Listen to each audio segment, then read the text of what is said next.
We're here with the 2009 Space Prize Award winner, Bill Knapp, for Thorn Aside. Bill, thank you for joining us. Oh, thank you for inviting me. This is nice. Okay, this is a big moment here. You've won the Space Prize. Can you tell us a little bit about A Thorn Aside? Well, it's a true story, World War II story about a man who was a British citizen but raised in France. And by the time the war broke out, he was in his late 20s, married with a child. And as the Nazi army rolled through his town, he decided he did not want to live his life under the Nazi rule. And so, along with his wife, they just did whatever they could to fight back. Little things from stealing ration coupons to distribute to people who couldn't afford to buy things, to killing officers, to blowing trains, just whatever they could do on a daily basis that would fight back in some way. And eventually they moved to Paris and continued working there.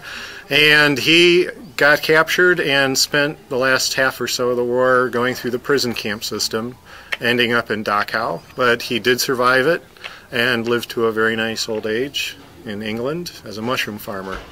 Great. Now you've been nominated previously and won the precursor to the Space Prize Award, the Day Prize Award for Faith. Yes. A Thorn Aside seems a very different type of a story from Faith. Yes. Is this a story that you've had kicking around inside you for a while? Is there any relationship from Faith progressing as a comic creator to A Thorn Aside? I'd say the only real similarity between the two books is that there's a sort of overriding theme of someone determining their own fate and not relying on other people to do that for them. Sure. Now, has A Thorn Aside been something that you've had with you for a long time and that you wanted to put in comics? Yeah. I originally read a story in Smithsonian Magazine in the early 90s and cut it out and said, one day I've got to do this as a graphic novel. And when I finished Faith, it seemed like the perfect time to do that.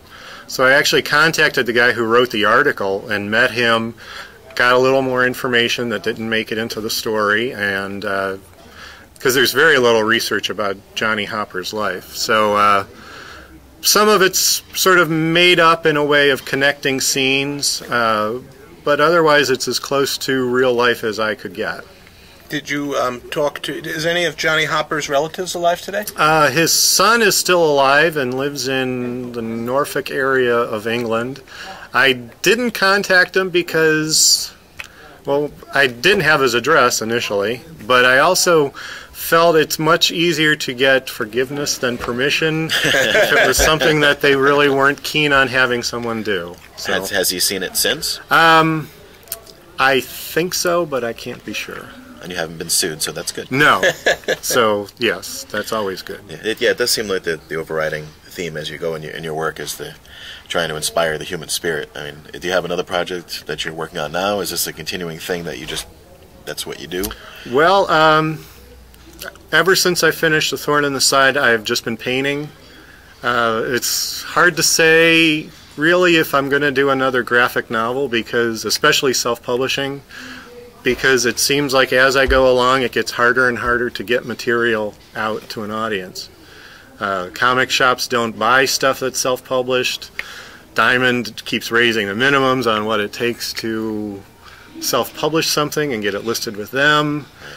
So it's just, you're running up against a wall every time you do it. Well, if you spend some time self-promoting on the web, that's about it. And if you're not geared in that direction, I'd rather have someone else publish something for me. Now, in terms of A Thorn Aside, have you had an interest in World War II and the Holocaust in general, or was it particularly the story of Johnny Hopper that drew you to the material? It was particularly the story of Johnny Hopper. This was one man not taking anything lying down, and before the war he was a fairly unremarkable person. He was well-liked and popular and all that, but there wasn't really anything in his previous time before the war that would let you believe that he was going to be such a fierce opponent. And after the war, like I said, he was a mushroom farmer. He just retired in the English countryside and was again fairly unremarkable. So you know, it was that man taking a stand, I think, is what really appealed to me. And the fact that I like little stories of history that aren't, you know, like the big overreaching stories like the Holocaust. This is one little area of it, and it's something that most people haven't heard about. And in that regard, it was also very refreshing to see a World War II tale amidst the Holocaust, but concentrating on something other than the Holocaust, like concentrating on the French resistance, the English, you know, the fact that this was, you know, a huge thing that goes, I mean, usually only, you know what I'm saying, usually you hear about the Holocaust and the Holocaust only, and forget all the other sacrifices, all the other people that died, all the other oppression that happened, and yeah, you know. and I mean, he's basically a political prisoner. Well, I thought the story, which I really enjoyed the story. It really pulled you through it. It was an exciting story. It really sort of reminded me a lot of sort of the World War II movies you see, where it's more of an adventure story, and it's a very hopeful story. People are, you know, it's more of a black and white, taking a stand against evil type of a situation. Yeah. But on the other hand, though, you know, as Jeff touched on, you know, you also deal with the Holocaust, and that's sort of a tricky area that has been tackled to some extent in comic books, most famously by Mouse, by Spiegelman. Right. Have you read Mouse? I actually haven't. Okay. But I look at it more as it's not a Holocaust story, because he wasn't Jewish, he wasn't really part of that. He was a political prisoner, and he was in a camp with other political prisoners, really. So I wasn't looking at it as doing a Holocaust story. But you are portraying a concentration camp, and one of the most horrific ones in human history. Yeah. Did you have any concerns? I know when you're dealing with something as horrific as the Holocaust, one of the questions that comes up is whether art has a capability of capturing something so immense in a more packeted medium, and there runs the risk of perhaps trivializing it. Is that something that you had a concern about? No. Okay. It's probably easier not to concern yourself with that when you use it as the backdrop instead of the focus of the story. Right. When you're focusing on it, then you have to treat it with this kind of reverence. Right. I wasn't looking to do the history of the concentration camp system. Right. It's basically Johnny Hopper and how he tried to do his little part to just like I really didn't want to try and show all the things the Germans did to people, because you can find that other places. That wasn't the story I was looking at. Now, in terms of the Hopper story, did you, you know, it seems that he was a very heroic figure. The portrayal of him is almost hagiographic, and it's hard to see his faults in there. Was that a concern of yours in terms of whether you were presenting a balanced picture of Mr. Hopper? Well, I hope I did. Yeah. What sources did you use to understand his character? Well, sort of life experience of human nature, and a lot of it, because the information on him is pretty much this event, this event, this event. There wasn't a lot of real background on what he personally was like, and so that's again one of those areas I had to kind of fill in the details on. His relationship with his wife, how they got along, pretty much all the dialogue between them I had to figure out, and so that's why it is historical fiction, but it is a true story. Sure. So what sources did you consult in creating the story aside from the initial article?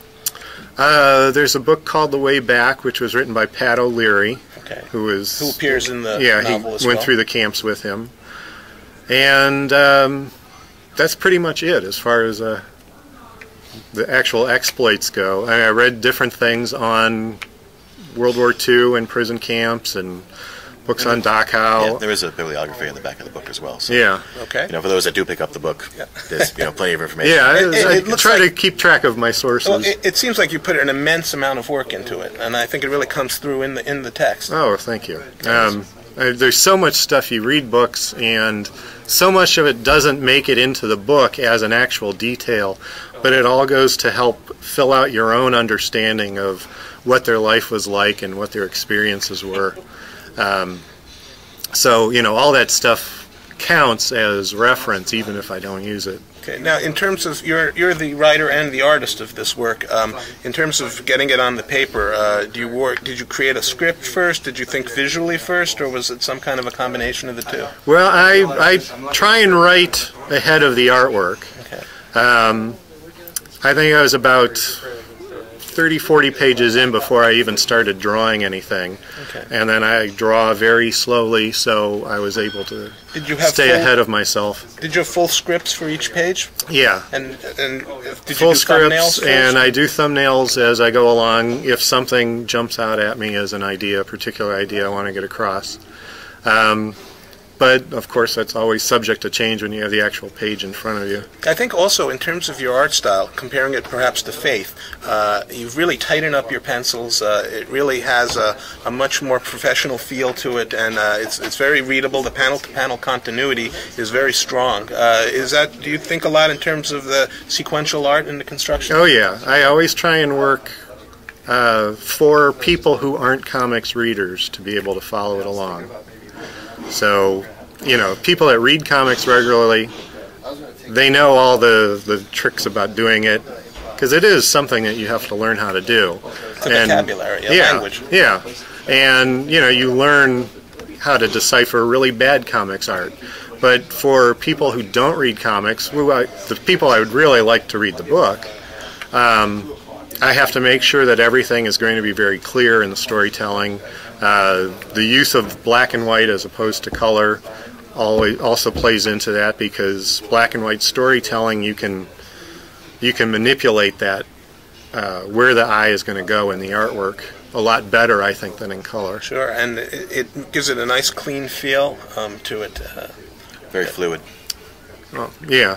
Okay. Now, I think you mentioned that you don't have anything right down the pipeline, but do you think that you have another graphic novel in you that we'll see in the future? Actually, you mentioned the paintings. Are the paintings part of like a sequential art that you're doing? I mean, not at this time. No theme to the paintings. I started off doing watercolor, and it's doing, as you could probably imagine, very tight watercolor paintings of places my wife and I have traveled to, particularly throughout the UK.